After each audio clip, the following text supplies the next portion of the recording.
P T I کی طرف سے بھرپور تیاریوں کے باوجود ترنول کا جلسہ ملتوی کر دیا گیا۔ اس مرتبہ اس جلسے کی منسوخی پر زیادہ ہنگامہ کیوں ہو رہا ہے؟ فروری کے انتخابات کے بعد پی ٹی آئی کی طرف سے 5 مرتبہ بڑے جلسوں کا اعلان کیا گیا، مگر ایک مرتبہ بھی جلسہ نہ ہو سکا۔ 30 مارچ، 6 اپریل، 8 جون کو اسلام آباد اور 6 جولائی کو ترنول میں جلسے کے اعلانات کیے گئے تھے، مگر این او سی منسوخ ہونے کے بعد یہ جلسے نہ ہو سکے۔ اب اسلام آباد ہائی کورٹ کی طرف سے اجازت ملنے کے بعد 22 اگست کو بڑے زور و شور سے ترنول میں جلسے کی تیاریاں جاری تھیں۔ گزشتہ روز این او سی ملتوی ہونے کے باوجود پی ٹی آئی کے تمام ہی اہم رہنما باشمول خیبر پختونخوا کے وزیر اعلیٰ اعلان کرتے رہے کہ جلسہ ہر حال میں ہوگا۔ کے پی اور پنجاب کے کئی شہروں میں رکاوٹوں کے باوجود پی ٹی آئی کے کارکن بھی ترنول کی جانب پہنچنا شروع ہو گئے۔ رات بھر سوشل میڈیا کے ذریعے بھی ترنول پہنچنے کے لیے کارکنوں کا لہو گرمایا جاتا رہا، مگر اب تک کی اطلاعات کے مطابق صبح 7:30 بجے گزشتہ کچھ عرصے سے پی ٹی آئی میں فعال دکھائی نہ دینے والے رہنما اعظم سواتی نے جیل میں بانی پی ٹی آئی سے ملاقات کی اور اس کے بعد یہ اعلان کر دیا گیا کہ پی ٹی آئی کا جلسہ منسوخ کر دیا گیا ہے۔ اچانک جلسے کی منسوخی پر پی ٹی آئی کے کارکنوں کا رد عمل ہی سامنے نہیں آ رہا، بلکہ اتحادی جماعتوں اور بانی پی ٹی آئی کی بہن علیمہ خان کا بھی سخت موقف سامنے آیا ہے۔ اعظم سواتی کس کے کہنے پر صبح سابق چیئرمین پی ٹی آئی سے ملنے گئے؟ کس کے کہنے پر عمران خان کو جلسہ ملتوی کرنے کا پیغام پہنچایا گیا؟ صبح 7:30 بجے بانی پی ٹی آئی سے ملاقات کیسے ہو سکتی ہے؟ کارکنوں کا سامنا کرنے کی ہمت نہیں تھی تو بانی پی ٹی آئی سے فیصلہ کروا دیا۔ پارٹی چیئرمین باہر بیٹھے ہیں، انہوں نے فیصلہ کیوں نہیں کیا؟ موجودہ پارٹی لیڈرشپ کا بانی تحریک انصاف کو باہر نکالنے کا ارادہ ہی نہیں ہے۔ یوں جلسے کی منسوخی اہم سوالات کھڑے کر رہی ہے۔ کیا یہ جلسہ واقعی اسلام آباد میں مذہبی جماعتوں کے احتجاج کے باعث منسوخ کیا گیا؟ کیا پی ٹی آئی کو صبح 7:30 بجے سے پہلے اس احتجاج کا علم ہی نہیں تھا؟ گزشتہ چند روز میں ہونے والے واقعات ثابت کر چکے ہیں کہ مستقبل قریب میں بانی پی ٹی آئی اور اسٹیبلشمنٹ کے درمیان معاملات طے ہونے کا کوئی امکان نہیں۔ ایسے میں بانی پی ٹی آئی نے کس یقین دہانی پر جلسہ منسوخ کیا؟ اگر ترنول میں سیکیورٹی کا ایشو تھا تو کیا وزیر اعلیٰ کے پی ثوابی میں ہی جلسہ نہیں کر سکتے تھے؟ پی ٹی آئی کا کوئی بھی لیڈر علیمہ خان کے سوالوں کے جواب دے پائے گا؟ اسی معاملے پر گفتگو کریں گے، اور خاص طور پر وہ کارکن جو پہنچنے کی جلدی میں تھے، جو گھروں سے نکلے اور اس معاملے پر اپنی پارٹی کے ساتھ کھڑا ہونا چاہتے تھے، انہیں کہیں اعتماد میں نہیں لیا گیا۔ جو سیاسی کمیٹی موجود ہے، جو core committee P T I کی موجود ہے، ان کے بھی علم میں ایسا کوئی معاملہ نہیں تھا۔ پینل میں ہمارے ساتھ ہیں شہزاد چودھری، زیغم خان، افتخار احمد اور حماد غزنوی صاحب۔ پروگرام کا سوال آپ سبھی کے لیے، کس کے کہنے پر جلسہ ملتوی کرنے کا پیغام پہنچایا گیا؟ صبح 7:30 بجے ملاقات کیسے ہو سکتی ہے؟ پارٹی چیئرمین نے فیصلہ کیوں نہیں کیا؟ کیا پی ٹی آئی کی قیادت ان سوالات کے جواب دے پائے گی؟ کارکن کو آن بورڈ کیے بغیر کیا یہ جو ایک مزاحمت تھی یا کھچاؤ تھا وہ کم ہو پائے گا کہ آپ کوئی بیان دے دیں اور آپ پھر کارکن تک کچھ اور پہنچائیں؟ شہزاد صاحب، علیمہ خان صاحبہ نے جو بیان دیا وہ ایک مزاحمتی رویے کی عکاسی ہے، جس طرح انہوں نے سوالات اٹھا دیا اس معاملے پر کہ یہ سب کیوں کیا گیا، چاہتے نہیں ہیں کہ لیڈر باہر آئے، یہ فیصلہ کس نے کر لیا، 7:30 بجے ملاقات کیسے ہو گئی؟ ہماری سیاست میں رہا ہے کہ لیڈر کے گھر سے اہلیہ بیٹی کوئی نہ کوئی لیڈ کرتی رہی معاملے کو۔ آپ کو لگتا ہے کہ یہ ایک آپشن کے طور پر علیمہ خان یہ مزاحمتی رویے کے ساتھ آگے آئیں گی اس صورتحال میں؟ ایک سیکنڈ میں اضافہ کر دوں، کیا اجازت ہوتی ہے جیلوں میں 7:30 بجے ملاقات؟ یہ بڑا اہم سوال ہے، انہوں نے بھی یہی پوچھا۔ صبح 7:30 بجے جہاں ان کی اہلیہ، بہن، وکیل جاتے ہیں، پہلے کورٹ سے اجازت لیتے ہیں پھر ملاقات کرتے ہیں، یہ ایک ڈیفرنٹ بات تھی۔ جی شہزاد صاحب۔ اور جب کورٹ سے اجازت لیتے ہیں اس کے باوجود ملاقات نہیں ہوتی، بالکل درست، یہ بھی ایک حقیقت ہے۔ بالکل درست۔ تو اس لیے اس سے ہٹ کے چلنا پڑے گا، اور جو ریئلسٹ چیزیں ہیں، جو حقیقی چیزیں ہیں، ان کے ساتھ چلنا پڑے گا۔ کس کے کہنے پہ جلسہ ملتوی ہوا؟ ہم سب نے اگری کیا، بڑا اچھا ہوا ملتوی ہو گیا، اور اس کی وجوہات پہ ہم آتے ہیں۔ پاکستان کی سیاسی جماعت ہے نا، تو پاکستان کے حق میں اگر نہیں کام کرے گی تو پھر پاکستان کی سیاسی جماعت تو نہ ہوگی، کسی اور ملک کی سیاسی جماعت ہوگی۔ اگر پاکستان کی سیاسی جماعت ہے اور اس وقت بہت مشکل میں ہے، اور اس کو پتہ ہے کہ اگر میری طرف سے کوئی ایسا عمل ہوتا ہے جس کے اندر کوئی کنفرنٹیشنل قدم اٹھایا جاتا ہے، کوئی ٹکراؤ ہو جاتا ہے، کوئی law and order situation create ہو جاتی ہے، تو پھر اس صورت میں ان کا جو آلریڈی ایک گراف بہت نیچے جا چکا ہے وہ اور کتنا نیچے جائے گا۔ تو میرا خیال ہے جس کسی نے بھی ان کو مشورہ دیا، جو بھی ہے اس کو میں ایڈریس کرتا ہوں تھوڑی دیر میں، کہ آپ کا یہ جو سوال اصل میں جو مخفی سوال ہے وہ کیا ہے اس کے اندر۔ صبح 7:30 بجے کیسے ملاقات ہوئی؟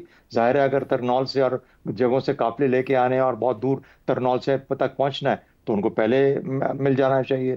تو اعظم سواتی اگر گئے تھے اور انہوں نے جا کے ملاقات ان کی ہو گئی اور ان کو کہا گیا کہ ان کو ملاقات کرنے دیں، اور اس کے بعد انہوں نے آ کے اناؤنس بھی کر دیا، پارٹی چیئرمین نے نہیں کیا کیونکہ وہ مل کے آئے تو انہوں نے اپنے الفاظ کے اندر بیان کر دیا۔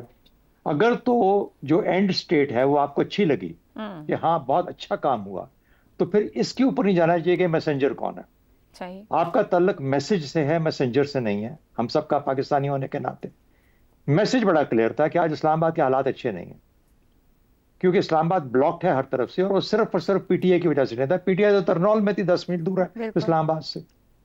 یہ تو جو اسلام آباد کے اندر ہو رہا تھا، یہ اس کا بھی کچھ اثر ہوگا نا کسی نہ کسی طریقے سے. اب وہاں پہ کتنی نفری ہے، وہاں پہ کتنی ایفرٹ ہے، وہاں پہ کس طریقے سے کھچاؤ. ابھی آپ اس سے پہلے میں پروگرام سے پہلے ہم بات کر رہے تھے، تو اس کا بھی تو کچھ اثر ہوگا کہ آج کے دن میں نہ کرنا. آج کے دن میں الجھاؤ بڑھ سکتا ہے، حالات ایسے ہیں، اور اتنی ایک آگ لگی، ایک چنگاری کہیں سے نکلی، چاہے وہ ترنول میں ہی کیوں نہ لگی ہو، اس کا اثر اسلام آباد کے جو آپ کا ایریا ہے وہاں پہ کیا ہو سکتا تھا. تو کچھ تھوڑا سا تناظر کو جب آپ وسیع کرتے ہیں تو آپ ریلائز کرتے ہیں کہ جس کسی نے بھی یہ فیصلہ کیا، بڑی عقل اور سمجھ اور دانش کا فیصلہ کیا. پھر اگر یہ پارٹی پاکستان میں سیاست کرنا چاہتی ہے اور پاکستانی سیاسی پارٹی ہے، تو پھر اس کو بھی اس کے اوپر کچھ نہ کچھ خیال کرنا چاہیے. ہاں، اس سے اب شاید یہ اچھا نہ لگے اگر یہ سوال پوچھا جائے کہ کیا یہ ایک ذمہ داری کا کام تھا جو پی ٹی آئی کی طرف سے ہوا. یہ نہیں کہ انہوں نے غیر ذمہ داری کے کام پہلے نہیں کیے ہوئے یا غیر ذمہ دارانہ قسم کے سٹیٹمنٹس نہیں دیتے، لیکن اگر یہ کام ہو گیا تو کم از کم اس کی تعریف ضرور کرنی چاہیے. دوسری بات، اگر ان میں یہ ایک تبدیلی ہے تو اس کا مطلب ہے جو پاکستان کا جو سیاسی ایک کھچاؤ ہے، اس کو جس طریقے سے بھی ہمیں آپ آسان کر سکتے ہیں، اس کھچاؤ کو ختم کر سکتے ہیں، پاکستان کے حق میں بہتر ہے. آج کا سب سے بڑا جو المیہ ہے پاکستان کا، دیکھیے فوج بھی اپنی جگہ پہ قائم رہی کسی نہ کسی بڑے اچھے بہتر انداز میں. آپ کا کوشش ہو رہی ہے معیشت کے اندر بھی کچھ نہ کچھ تلک آگے چلنے کی. اگر کہیں پہ مسائل ہیں تو وہ سیاسی ہیں. آپ کی سیاسی جماعتیں جو اس وقت طاقت میں بھی ہیں، وہ بھی اصل میں اپنے پاؤں پہ نہیں کھڑی ہوئی.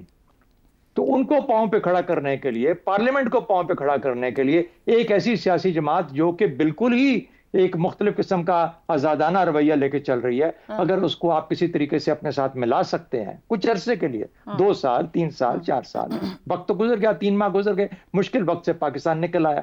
اب یہ سیاسی ماحول کو ٹھیک کرنا ہے، اور اگر اس کے اندر کوئی پازیٹیوٹی آتی ہے ان کی طرف سے کریٹ ہوتی ہے تو بہتر طریقہ ہے، اس کو دیکھنا چاہیے. باقی فیض حمید ہو یا عمران خان ہو یا 9 مئی ہو، ان سب کے اپنے اپنے جو کرتوت ہیں، جو سامنے چیزیں ہیں، جو ان کے اوپر الزامات ہیں، ان کو مقدمہ فیصلہ کرنا پڑے گا. میں تو بہت دفعہ کہہ چکا ہوں کہ پی ٹی آئی کو جو لوگ کہتے ہیں کہ عمران خان ہے، وہ غلط کہتے ہیں. اگر پی ٹی آئی کے اندر کوئی جان ہے تو یہ رہے گی، عمران خان ہو یا نہ ہو، اور نہیں ہوگی تو پھر یہ اسی طریقے سے مل ملا کے ایک امالگم کی صورت میں کسی اور لیڈرشپ کے نیچے، کسی اور نام کے نیچے پھر سے دوبارہ سے قائم ہو جائے گی. کیونکہ روایتی سیاست کو چیلنج کرنے کے لیے یہ معاملہ لے کے چلنا ضروری ہے، کیونکہ یہ روایتی سیاست کو چیلنج کر رہے ہیں. بارہا میں کہتا ہوں پاکستان کی سیاست تبدیل ہونے کی ضرورت ہے، اور اس کے لیے کوئی بھی ہو، عمران خان کی ضرورت نہیں ہے، کوئی اور ہو جو بھی ان نوجوانوں کو لے کے آگے چلے گا، کوئی بھی ان نوجوانوں کے ان کی ایسپریشنز کو ایڈریس کرے گا، وہی سیاست کامیاب رہے گی. درست ہو گیا. حماد صاحب، کس کے کہنے پر پیغام پہنچایا گیا؟ صبح 7:30 بجے ملاقات کیسی ہو گئی؟ پھر علیمہ خان صاحبہ جو سوالات اٹھا رہی ہیں، جتنا تنقید کر رہی ہیں پی ٹی آئی کے جو لیڈرز موجود تھے، یہ 5 جلسے پہلے نہیں کر سکے. کل شام بلکہ سپہر سے این او سی واپس ہو گیا تھا کہ پتہ نہیں تھا کہ اسلام آباد میں آج کیا کچھ ہو سکتا ہے. ممکنہ طور پر ڈرامائی انداز سے ملتوی ہوا ہے. آپ سمجھتے ہیں سیاسی کھچاؤ کم کرنے کی ارادتاً کوشش ہے بانی پی ٹی آئی کی جانب سے؟ آغاز یہاں سے کروں گا کہ میرے دوستوں نے لگتا ہے آج عہد کیا ہوا تھا کہ ایک نقطہ ڈسکس کر لیں گے، اور جب میری باری آئے تو مجھے دشواری پیش آئے، جو کہ اب آ رہی ہے. اچھا جی، آپ نے جو کہا، یعنی علیمہ خان صاحب والی بات تو یہ ہے کہ انہوں نے بہرحال ایک ابہام تو رکھا، یعنی کپتان ڈٹا ہوا ہے یا پیچھے ہٹ گیا ہے، اس معاملے میں ایک طرح کا ابہام رہ گیا نا. تو چلیے، جو ان کی پالیسی ہے، یعنی جو ان کا تاثر ہے جو انہوں نے پیدا کیا ہوا ہے، the impression should remain the same. ایک اس کا یہ بھی پہلو ہے. اچھا، دوسرا جو آپ نے کہا اعظم سواتی صاحب کے آداب سحر خیزی کے بارے میں، وہ میں کیا اس بارے میں کہہ سکتا ہوں. وہ آپ نے ٹھیک کہا، جیسے آپ کہہ رہی تھی نا، پیسو تھے وہ، اور بڑے غوطہ لگایا ہوا تھا انہوں نے، ہم انہیں دیکھ نہیں رہے تھے. آخری بار جب وہ آئے تھے تو اس وقت بہت انقلابی موڈ میں تھے، اس کے بعد وہ گمشدہ ہو گئے، ہم ذمہ داری کے لیے چنے گئے ہیں اس کے بعد. تو اب وہ آئے ہیں دوبارہ اس روپ میں جو کہ ان کا ابتدائی ہمیشہ سے روپ رہا تھا. اچھا جی، اب عمران خان صاحب نے یہ فیصلہ کیوں کیا؟ اس کے لیے میرے نزدیک تو جو سب سے بنیادی بات ہے وہ فیض حمید صاحب کی گرفتاری اور اس کے پڑنے والے اثرات ہیں ان کے جو دماغ پر بھی ہوں گے، اور ان کی سیاست بھی کیونکہ اس وقت اسی گرداب میں پھنسی ہوئی ہے، تو اس کے لینس سے وہ اس وقت چیزوں کو دیکھ رہے ہیں۔ کیا فیصلہ بانی پی ٹی آئی نے کیا ہے؟ یعنی اگر کسی کی بات مانی بھی ہے تو آخر فیصلہ بانی پی ٹی آئی نہیں کیا، تو یعنی میں یہ سمجھتا ہوں کہ وہ فیض حمید گرفتار ہیں، ہمارا ٹرائل جو ہے ان کا بھی اور میرا بھی، عمران خان صاحب کہتے ہیں اوپن کورٹ میں ہونا چاہیے، اور چیزیں ان کو لگتا ہے ان کی طرف بڑھ رہی ہیں، اور اتنا عرصہ جو انہوں نے پالیسی رکھی ہے اس سے کچھ ثمرآور نہیں ہوئی، اس کا کوئی فروٹ ان کو نہیں مل سکا۔ میری خواہش ہے کہ جو میں بات کہہ رہا ہوں کہ کاش ایسا ہی ہو، لیکن اس کی تصدیق ابھی ہم نہیں کر سکتے ہیں۔ آنے والے دنوں میں یہ جو آگے جلسے بھی آپ بتا رہے ہیں کہ ہونے جا رہے ہیں، ان کی روشنی میں ہم دیکھیں گے۔